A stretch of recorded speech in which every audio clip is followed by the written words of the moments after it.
আজ দেখো আমরা রানী সতী টেম্পল, যেটা তোমার স্বপ্নার বাগান দিয়ে তুমি যদি সোজা যাও, কাকুরগাছি স্বপ্নার বাগান, ওখানে দেখবে তোমার ওই সেখান দিয়ে তুমি সোজা যদি যাও তাহলে দেখবে গলি দিয়ে ঢুকে তুমি ওখানে যোগোদ্যান পেয়ে যাবে, যেখানে রামকৃষ্ণ দেবের মানে যে ওখানে একটা রামকৃষ্ণ দেবের তোমার মঠ আছে। মানে মঠ মানে কি, এটা একটা রামকৃষ্ণ দেবের একটা বড় আশ্রম আছে। তো সেখানে তার থেকে একটু আগে হচ্ছে এই মন্দিরটা। এই মন্দিরটা কিন্তু পশ্চিমবঙ্গের আর কোথাও নেই। রাজস্থানে এর যে মানে মূল মন্দির, সেই মন্দিরটা ওখানে আছে। তো যাই হোক, আমরা এখন এসছি। দেখো এই যে দেখছো তুমি এই রাস্তাটা সোজা গেলে ডান দিকেই হচ্ছে যোগোদ্যান। এই জায়গাটাকেও যোগোদ্যান বলে। তো সেই যোগোদ্যানের একটু আগিয়ে গেলেই রামকৃষ্ণ দেবের সেই যে আশ্রম বা তুমি যাই বলো, তো সেই মঠ থেকে আগে এটা। আর দেখো মন্দিরে ঢোকার ঠিক বাদিকে তোমার এখানে গণপতিজির মন্দির আছে। তুমি এখানে গিয়ে মানে তোমার মতো করে ফটো তুলতে পারবে বা নমস্কার করে তুমি ফটো তুলতে পারবে। এবার কি হলো, এবার আমরা ওই মন্দিরটায় ঢুকছি। দেখো ঢুকছি ডান দিকে। তো এই হলো মন্দির। আর মন্দিরটা নিয়ে একটু কথা বলি। এই মন্দিরটা মানে আমরা যখন মন্দিরটায় ঢুকলাম, আচ্ছা, গুড ইভিনিং। আমি এখন এসছি তোমার কাকুরগাছিতে, যেখানে তোমার ওই কি বলবো যোগোদ্যান আছে। সেই যোগোদ্যানের মধ্যে একটা গলি দিয়ে ঢুকেই তোমার এই মন্দিরটা পাবে। খুব জাগ্রত মন্দির। আর দেখো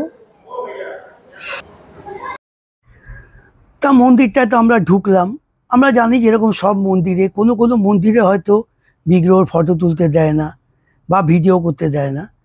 তো আমরা গিয়ে মন্দিরের ভেতরে ঢুকলাম।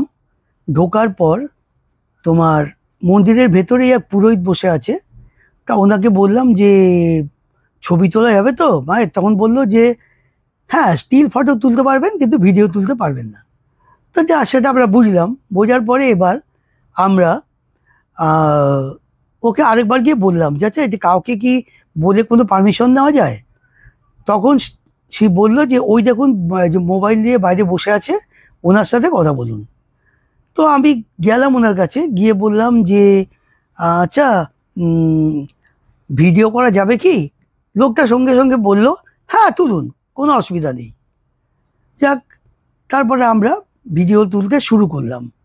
এবার কি হলো, তোমার ভিডিও তোলা শুরু করেছি, আরেকজন এসে ওখান থেকে চিৎকার করে বলছে কি করছেন? আমি বললাম এরকম ইউটিউবের ভিডিও তুলছি। বলছে না, এখানে ভিডিও তোলা যাবে না। আমি বললাম আমি তো আপনাদের লোককে জিজ্ঞাসা করেই ভিডিও তুলতে এলাম। হ্যাঁ, তখন বলছে ও তো সব জানতা, ও সব জানে, ও সবার বড়। হ্যাঁ, তখন সে বলছে, যে আমাকে এই কথা বললো, সে বলছে যে তো বলছে যে এই মন্দিরটা যে দেখছেন, এই মন্দিরটার মালিক আমি। সেই লোকটা বলছে। তা বললাম মালিক মানে উনি কে? বলছে আমার ছোট ভাই, আমার থেকে 15 বছরের ছোট। তা বললাম সেটা কি আর আমরা জানি?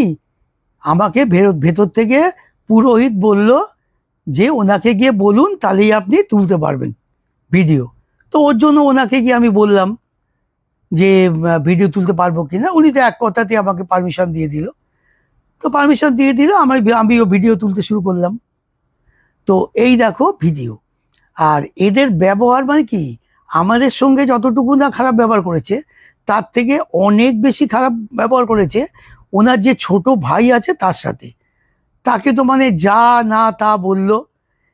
হ্যাঁ, মানে কি বলবো, ছোট ভাই হয়তো ওই জন্য, বা নিজেদের মধ্যে কোনো ওদের কিছু ব্যাপার থাকতে পারে।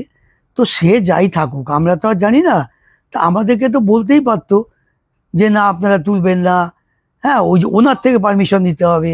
তা পুরোহিত আমাকে যেহেতু বলেছিল যে ওনাকে গিয়ে পারমিশন নিন, ওনাকে বললেই উনি দেখুন কি বলে। তা ওনাকে বলাতে আমাকে সঙ্গে সঙ্গে বললো যে না, আপনি একটা কাজ করুন, ভিডিও তুলুন, কোনো অসুবিধা নেই। তা আমি সেই জন্য আমিও ভিডিও তুলতে শুরু করলাম। তো এই দেখো,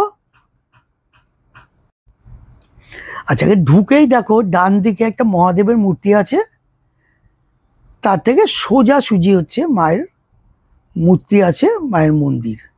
জায়গাটা অনেক বড়, আমি মন্দির সম্বন্ধে কোনো খারাপ কিছু বলবো না, কারণ সত্যি মন্দিরটা ভালো। ওরা ঝগড়া করতে পারে, করুক, তাতে আমাদের কি আছে। তো আমরা যাই হোক, তোমার মন্দিরটায় ঢুকে যতটুকু পারলাম, মানে ও বলার আগেই আমরা এই ফটোগুলো তুলেছিলাম। তো যাই হোক, সেই ভিডিও তোলার পরে আমরা আবার ওখান থেকে তোমার ওই ক্যাব নিয়ে সোজা বাড়িতে চলে আসছি। ওখান দিয়ে সোজা গিয়ে রামকৃষ্ণদেবের যে মন্দির আছে, সোজা গিয়ে ডান দিকে গেলেই বাঁদিকে রামকৃষ্ণদেবের মন্দির। তো সেখানে আমরা যাব, কারণ দেখো ও যে চিৎকার করছিল, আমাদের বাড়ি কিন্তু মানে কি বলবো 600 মিটারও না ওখান থেকে। হ্যাঁ, তাও আমি ঠিক আছে ভাই, ও যখন বলছে ও মালিক, তো ঠিক আছে, তাই সই। মানে এই না তো আমি যে চিনি না, একটা আননোন জায়গায় গেছি বা অনেক দূরে গেছি, আমাদের বাড়ির থেকে 5 থেকে 600 মিটার দূরে এই মন্দিরটা। আমরা কোনোদিন যাইনি। রামকৃষ্ণদেবের মন্দিরটাও আছে, সেখানেও আমরা যাইনি, সেটাও তো আমাদের বাড়ির একদম খুব কাছে। যাই হোক, এই দেখো মন্দিরটা রামকৃষ্ণদেবের বাড়িয়ে গেল। তো এবার তাহলে একটা কথা কাটাকাটির মধ্যেই মন্দিরটার ফটো তুললাম, খুব ভালোভাবে তো তুলতে পারিনি। তা মন্দিরটা কিন্তু ভালো, মা এখানে যথেষ্ট ভালোই আছেন। তো ওরা ঝগড়া করুক, যাই করুক, আমি মন্দির সম্বন্ধে যা বলছি ঠিক আছে, ভালো মন্দির। তো যাই হোক, এবার দেখো এই মন্দিরটা তোমরা আসতে পারো। এই মন্দিরটা কিন্তু খুব কম লোকই আসে, কারণ যেহেতু এদের ব্যবহার এরকম। তোমরা আসো, এসে তোমাদের মতো করে যদি কেউ ফটো তুলতে চাও তুলতে পারো, আর যেগুলো বললাম সেগুলো জেনে তোমরা ওদের সাথে কথা বলে ছবি তুলো। তাহলে এই হলো আজকের এই ভিডিও। মনটা খারাপ হয়ে গেল। যাই হোক, তাহলে এখানেই শেষ করছি আজকের এই ভিডিও।